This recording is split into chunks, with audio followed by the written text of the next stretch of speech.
আমরা কি জানি Bill Gates, Mark Zuckerberg, Elon Musk সহ অন্যান্য টেক টাইকুনরা আমাদেরই রক্তে, আমাদেরই ঘামে, আমাদেরই তথ্যে বিশ্বের সেরা ধনীতে পরিণত হয়েছে?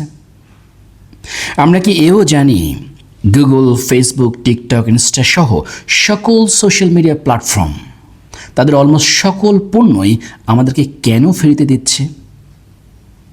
আমরা কি আসলে তাদের কোনো কাস্টমার? একদমই না। মানুষই তাদের প্রোডাক্ট। মানুষকেই তারা প্রতিনিয়ত সেল করছে, প্রতি ন্যানো সেকেন্ডে সেল করছে এই বিশ্বব্রহ্মাণ্ডে। তাদের ইমেইল, তাদের আইডি, তাদের প্রোফাইল, তাদের ম্যাপ, তাদের এআই সব কিছুই ফ্রিতে দেওয়ার মাধ্যমে আমাদেরকে হেরোইনের মতো আসক্ত করছে। আমরা কোথায় যাচ্ছি, কোথায় খাচ্ছি, কার সাথে মিশছি, কি কিনছি, কি পছন্দ করছি আর কি অপছন্দ করছি, কী চিন্তা করছি, এমনকি কী চিন্তা করছি না, আমাদের হার্টবিট, আমাদের অভ্যাস, আমাদের আচার আচরণ সব তথ্যই তারা হাতে নিচ্ছে, সংরক্ষণ করছে এবং এসব তথ্যের প্রসেস করে তারা বিক্রি করছে বিজ্ঞাপনদাতাদের কাছে। মানুষ এসব কোম্পানির কাছে এক একটি হিউম্যান সেন্সর। আমার কাছে যতটুকু পরিচিত তারও চেয়ে ঢের বেশি পরিচিত আমার স্মার্টফোনের কাছে। আর এই সব তথ্য নিয়ে সারা জাগানো বই future crimes, inside the digital underground and the battle for our connected world 2016 সালে অ্যাঙ্কর থেকে প্রকাশিত বইটি লিখেছেন আমেরিকার স্বনামধন্য পুলিশ অফিসার, সাবেক FBI ডিরেক্টর ও ইন্টারপোলের সাবেক অ্যাডভাইজার মার্ক গুডম্যান। আমরা এখন বাস করছি 1648 সালের ওয়েস্টফ্যালিয়ান সিস্টেম ও স্ট্রাকচারের মাধ্যমে, যেখানে দেশসমূহের সীমানা থাকে, গার্ড থাকে, আর্মি থাকে, পুলিশ থাকে। কিন্তু ইন্টারনেট আমাদের ধাবমান গতিতে নিয়ে যাচ্ছে বর্ডারলেস একটি ওয়ার্ল্ডে। আর দুঃখজনক হলেও সত্য, পুলিশি ব্যবস্থা এখনও সেই লোকাল, যেখানে ক্রাইম হয়েছে global. Crime has gone global while policing remains local. Future crimes বইটি পড়ে যে বিষয়গুলো আমাকে অত্যন্ত মুগ্ধ করেছে তার এক নম্বর হলো, ভবিষ্যতের পৃথিবীতে অপরাধ কোনো বোম দিয়ে নয়, বিটস দিয়ে সংগঠিত হবে। বন্দুক, ছুরি, হাতুড়ি, শাবল ইত্যাদি দিয়ে আর কেউ বোকা না হলে ব্যাংক ডাকাতি করতে যাবে না। এসবের দিন ফুরিয়ে গেছে।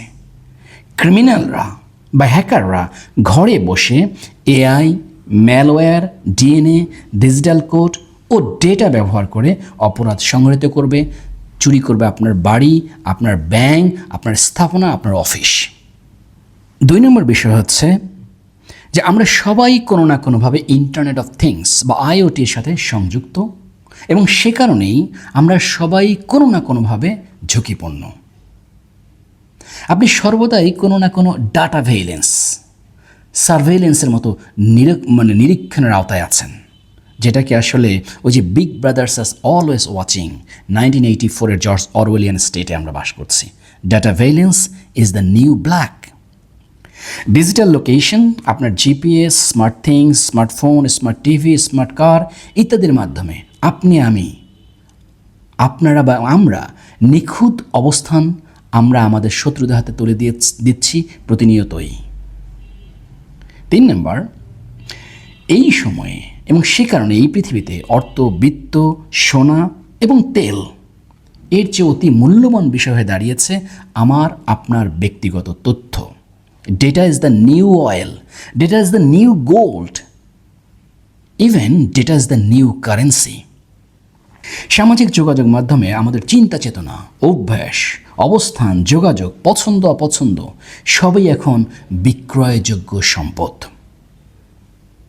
4 নম্বর, এই যে আমাদের প্যান্ডোরাস বক্স আমরা নিজেরাই উন্মুক্ত করে দিচ্ছি এই সব বড় বড় টেক জায়ান্টদের কাছে, বড় বড় টেক কোম্পানির কাছে, হ্যাকারদের কাছে, সাইবার টেররিস্টদের কাছে, সাইবার ক্রিমিনালদের কাছে।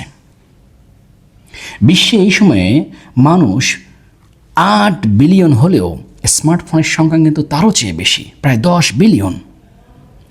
বিশ্বে প্রতি মিনিটে প্রায় 251 মিলিয়ন ইমেইল আদান প্রদান করা হয়।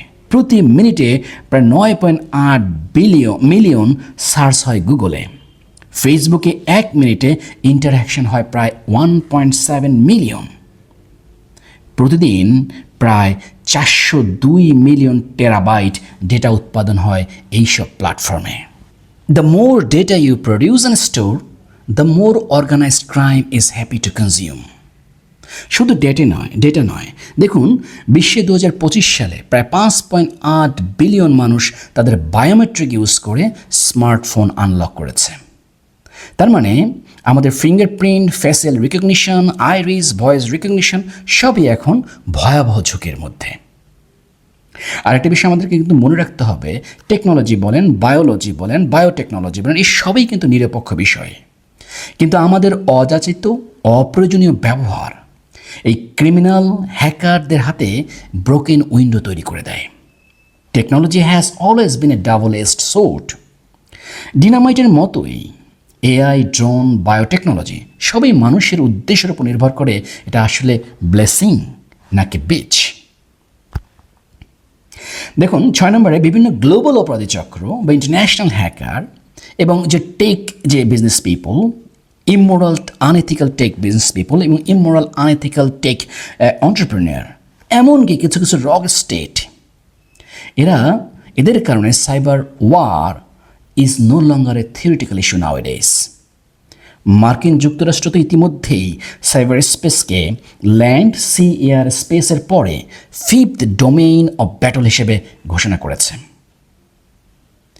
এই মুহূর্তে যে কোনো দেশের ইলেকট্রিসিটি, হসপিটাল, ব্যাংক, এয়ারপোর্ট সহ সকল কি পয়েন্ট ইনস্টলেশনই সাইবার ওয়ারের অন্যতম টার্গেট হতে পারে। মার্ক গুডম্যান তার ফিউচার ক্রাইমস বইয়ে আমাদেরকে শুধুমাত্র যে শঙ্কার কথা, উদ্বিগ্নতার কথা, দুশ্চিন্তার কথা শুনিয়েছেন তা কিন্তু নয়, তিনি শুনিয়েছেন প্রাক প্রস্তুতির কথা ব্যক্তিগত জীবনে এবং প্রস্তুতির কথা রাষ্ট্রীয়ভাবেও। এমন পরিস্থিতিতে লেখক মনে করেন knowledge is the best defence. বিশেষ করে technology related basic knowledge is highly required to make sure যে থিংস আর গোয়িং গুড। লেখকের মতে সাইবার সিকিউরিটি শুধুমাত্র আইটি বিশেষজ্ঞদের কাজ তা কিন্তু নয়, এটি একটি শেয়ার্ড রেসপন্সিবিলিটি, এটি সকলের কাজ। সাইবার সুরক্ষা ঠিক স্বাস্থ্য সুরক্ষার মতোই ব্যক্তিগত দায়িত্ব। Security is a process, not a product. ব্যক্তিগত সাইবার সুরক্ষার ক্ষেত্রে আমাদেরকে অবশ্যই 2 ফ্যাক্টর অথেন্টিকেশন, এমনকি মাল্টি ফ্যাক্টর অথেন্টিকেশনের কথা বলেছেন লেখক। স্ট্রং পাসওয়ার্ড, বিশেষ করে 20টি বর্ণের অধিক সমন্বয়ে হেটেরোজেনাস পাসওয়ার্ড নির্মাণের কথা বলেছেন আলাদা আলাদা সকল অ্যাকাউন্টের জন্য আলাদা আলাদা পাসওয়ার্ডের কথা, এবং নিয়মিত আপনার যেই থাকুক না সেই সফটওয়্যারটি, ফোনের সফটওয়্যার বা কম্পিউটারের সফটওয়্যারটি আপডেট করার কথা তিনি নির্দেশনা দিয়েছেন। লেখকের মতে control the code, you can control the world. তিনি পুলিশিংকে গ্লোবাল করার কথা বলেছেন বর্তমানে যে ওয়েস্টফ্যালিয়ান সিস্টেম, এর মাধ্যমে আসলে একটি উদাহরণ দিয়েছেন। সাও পাওলোতে যদি কোনো অঘটন ঘটে থাকে, সাইবার ক্রাইম ঘটে থাকে, ফ্রান্সের কোনো নাগরিক যদি ঘটিয়ে থাকেন, ফ্রান্সের পুলিশ কিন্তু সাও পাওলো যেয়ে তাকে অ্যারেস্ট করতে পারে না বর্তমান সিস্টেমে। তাই তিনি ক্রাইম যেহেতু গ্লোবাল হয়েছে, তিনি পুলিশিংকেও গ্লোবাল করার কথা আসলে উল্লেখ করেছেন এই বইতে। প্রযুক্তিগতভাবে নিরাপদ টেকসই সভ্যতার বিনির্মাণ করতে হলে কোর্টকে আমাদের অবশ্যই কন্ট্রোল করতে হবে, পুলিশকে আমাদের অবশ্যই গ্লোবাল করতে হবে, এবং টেকনিক্যাল নলেজের প্রবৃত্তি ঘটাতে হবে সর্বত্রই, সব জায়গাতেই।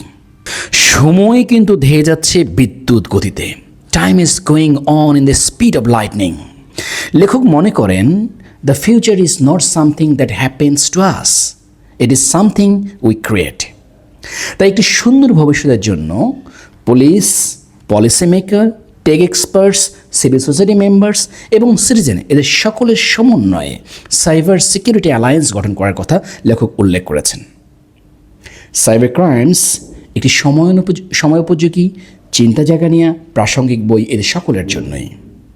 ভবিষ্যতের যুদ্ধ কিন্তু বর্ডারে হবে না, এই যুদ্ধ ইতিমধ্যেই শুরু হয়ে গেছে আমাদের স্ক্রিনে। Thank you very much for listening the review.